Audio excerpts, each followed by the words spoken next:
Pemirsa, di tengah konflik di Timur Tengah, perang narasi antara Amerika Serikat dan Iran terus berlanjut. AS klaim bahwa Iran sedang berada di ambang keruntuhan. Sebaliknya, Iran menunjukkan kesiapan militernya yang semakin diperkuat.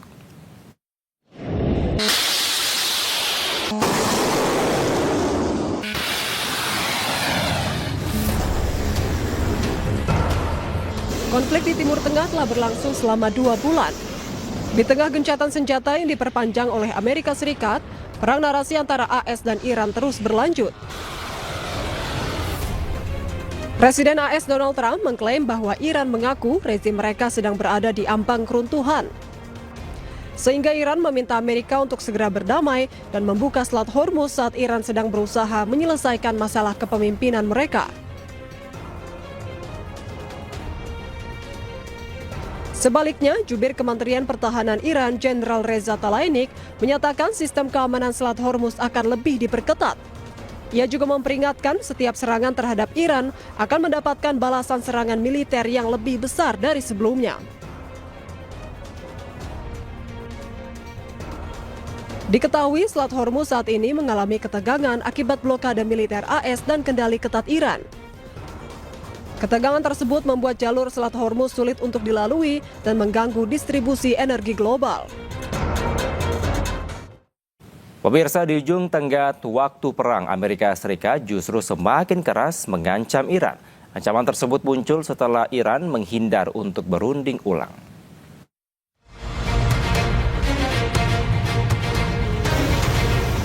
Ketegangan di Timur Tengah telah berlangsung selama lebih dari 8 pekan. Perundingan pertama antara Amerika Serikat dan Iran di Islamabad berakhir tanpa kesepakatan. Sedangkan perundingan kedua dilaporkan batal dan masih belum ditentukan hingga kini. Berdasarkan War Powers Act atau Undang-Undang Kekuatan Perang, Amerika Serikat memiliki tenggat waktu hingga 1 Mei untuk mendapatkan persetujuan Kongres terkait keberlanjutan perang di Iran.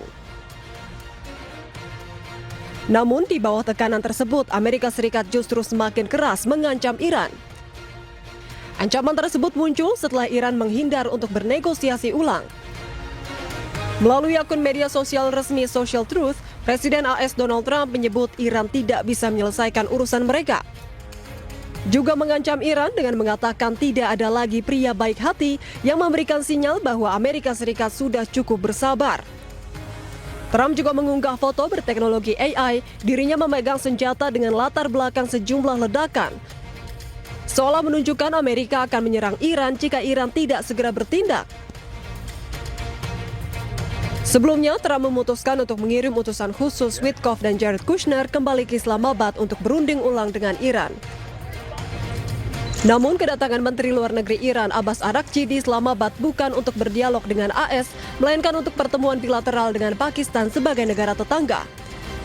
Hingga kini upaya diplomatik antara AS dan Iran masih belum mencapai hasil.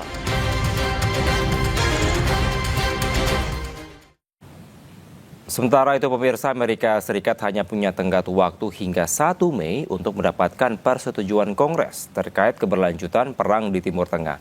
Jika batas waktu terlampaui tanpa persetujuan Kongres, maka AS harus menarik pasukan militernya pulang.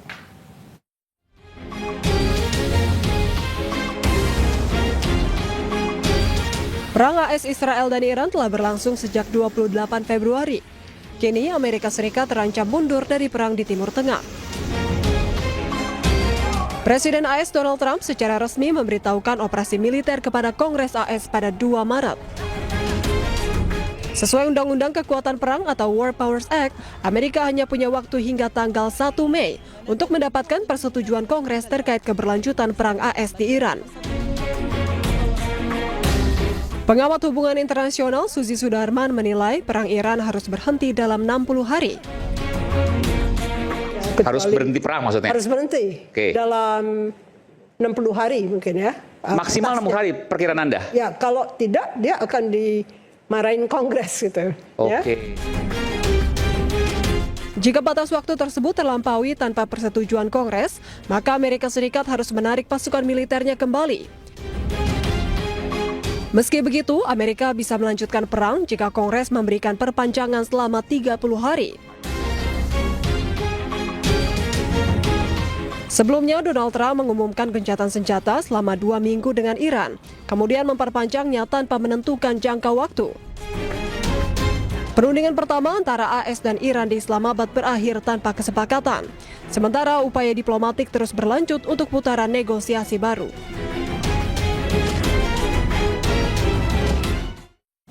Pemirsa, perang Amerika Serikat dengan Iran yang mencapai batas waktu pada 1 Mei 2026 berpotensi melanggar hukum jika tanpa seizin parlemen.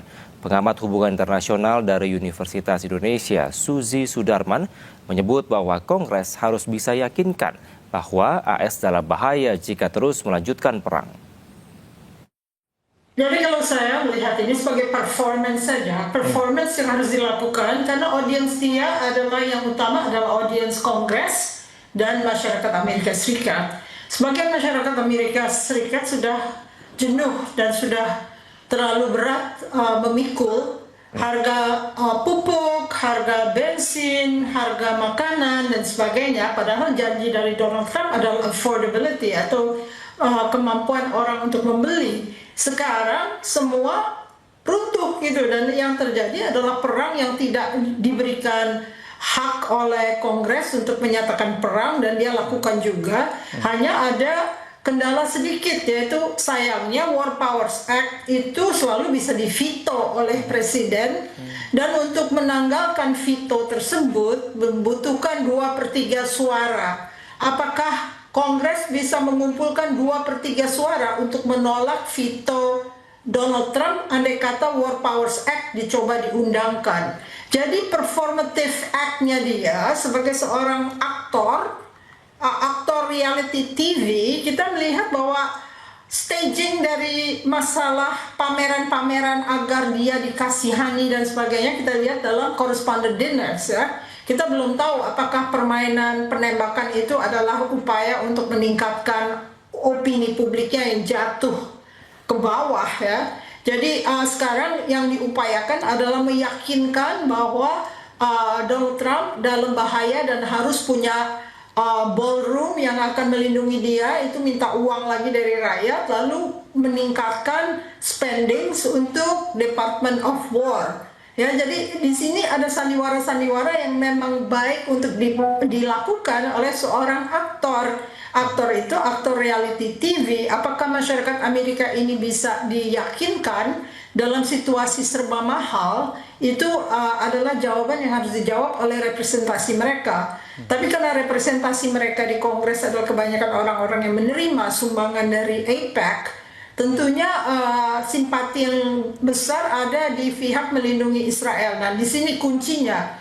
Apakah Donald Trump bisa meyakinkan publik Amerika yang sudah sangat skeptis tentang kaitan pengeluaran uang Amerika Serikat untuk melindungi Israel dan terlibat dalam perang-perang yang digagas oleh Netanyahu, tujuh perang di dunia yang dilakukan oleh Amerika untuk membantu kawannya ini.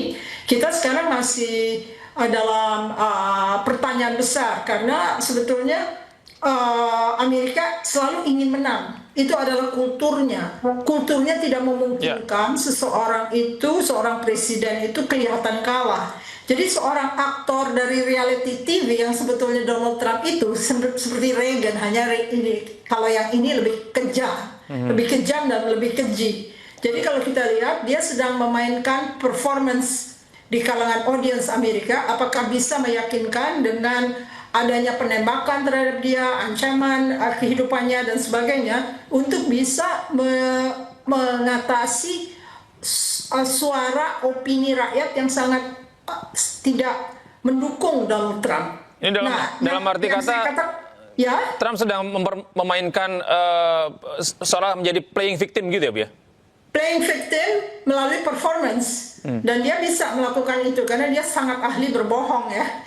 Jadi kalau kita lihat dalam industri kultural mereka memang semuanya bersifat entertainment. Jadi ada entertainment, ada pembohongan, ada upaya menghimpun mobilisasi opini dan sebagainya. Iya, Bu Susi, kalau menurut hitung-hitungan Anda, ada setidaknya 2/3 dari Kongres ini harus diyakinkan untuk mendukung Trump. Kalau menurut Anda, apakah Trump akan berhasil meyakinkan Kongres ini sehingga akan bisa terus melanjutkan perang di Iran ini atau justru sebaliknya? Kita harus ingat bahwa War Powers Act hanya berhasil tahun 1973 waktu perang Vietnam ya. Jadi kalau kita melihat kegagalan-kegagalan yang upaya-upaya untuk menegakkan War Powers Act, itu kita bisa lihat betapa sulitnya, apalagi dengan jumlah suara yang sangat tinggi dari Partai Republik dan belum ada pemilihan sela, sehingga untuk menegasikan ini, kalau misalnya sampai di veto atau tidak dapat suara dari Partai Republik untuk juga bersama-sama Partai Demokrat, ini yang akan sangat rawan ya. Artinya kemungkinan terus perang kalau misalnya dia tidak diikat oleh War Powers Act, dan itu udah siap dalam arti pasukannya ada 15.000. Kalau 15.000 dibandingkan dengan 500.000 waktu ada di Irak, tentunya dia akan menggunakan alat-alat yang lebih canggih untuk bisa memenangkan itu, karena jumlah pasukan yang disiapkan untuk peperangan di Iran ini jauh lebih rendah dibandingkan waktu dia berada di Irak. Bu, ini artinya kesempatan untuk menghentikan damai atau gencatan senjata yang diperpanjang secara permanen ini akan semakin tipis?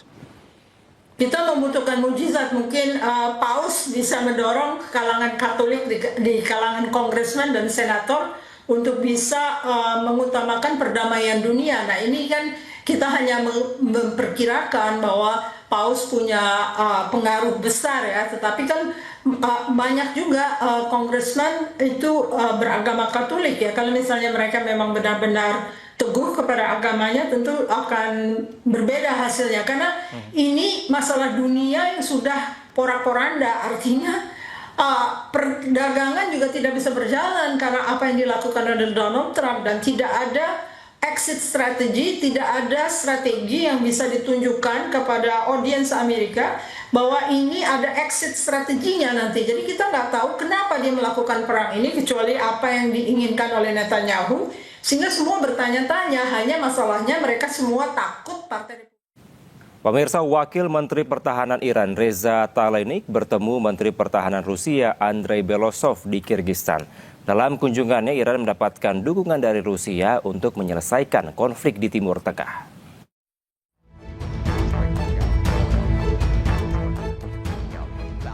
Di tengah memanasnya konflik di Timur Tengah, Iran terus melakukan safari diplomatik ke sejumlah negara.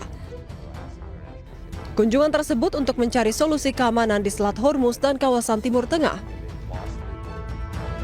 Wakil Menteri Pertahanan Iran, Reza Talenik, berkunjung ke Bishkek, Kirgistan untuk bertemu Menteri Pertahanan Rusia Andrei Belosov pada hari Senin. Dalam kunjungannya, Iran berhasil mendapatkan dukungan dari Rusia.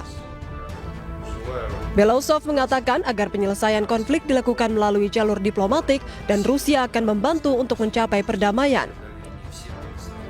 Ia juga mengatakan Rusia dan Iran akan terus saling mendukung sebagai teman sejati. Хочу выразить искреннее соболезнование дружественному иранскому народу. Мы выступаем за урегулирование конфликта исключительно дипломатическим путем. Поддерживаем суверенитет и территориальную целостность Ирана. Желаю братскому иранскому народу, вооруженным силам Ирана стойкости и мужества в преодолении всех стоящих перед страной угроз. Готовы делать все возможное для разрешения данной ситуации. Уверен, что Москва и Тегеран, как настоящие друзья, будут поддерживать. Diketahui Menteri Luar Negeri Iran Abbas Araghchi juga melakukan kunjungan ke Rusia. Sebelumnya, Araghchi juga berkunjung ke Oman dan Islamabad, Pakistan. Safari politik tersebut untuk membahas upaya mengakhiri konflik yang sedang berlangsung. Diketahui perang antara AS, Israel, dan Iran telah berlangsung selama lebih dari 8 pekan. Saat ini, gencatan senjata yang berlaku sejak 8 April diperpanjang oleh Amerika Serikat tanpa batas waktu yang tetap. Upaya diplomatik terus berlanjut untuk mencapai perdamaian. Pemirsa, kami akan segera kembali, tetaplah di Breaking News.